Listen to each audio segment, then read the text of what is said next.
আসসালামু আলাইকুম ভাই, কেমন আছেন সবাই? আশা করি সবাই ভালো আছেন।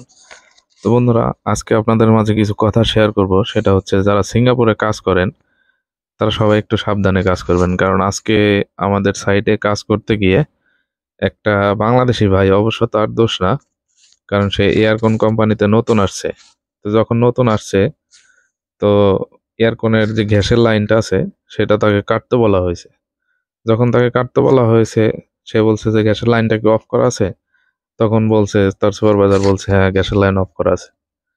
কিন্তু যখন অফ করছে, তখন সুপারভাইজার অফ করছে একটা, কিন্তু সে ভুলে কেটে ফেলছে আর একটা। মানে তারও ভুল না, কারণ সুপারভাইজারও আসলে বুঝতে পারে না এই বিষয়টা। তো পরে কাটার পর অনেক সমস্যা হয়েছে, কারণ এক একটা বিল্ডিং এ জানেন আপনারা, যে এয়ারকনের যে সাপ্লাই গুলো থাকে, পুরো ছাদের থেকে সম্পূর্ণ এরিয়া জুড়ে আপনার এই গ্যাসগুলো সাপ্লাই দেয়। মানে এক একটা বিল্ডিং এ দেখা গেছে সব সম্পূর্ণ কানেক্টটা থাকে ছাদের উপরে, ট্যাঙ্কটা থাকে ছাদের উপরে।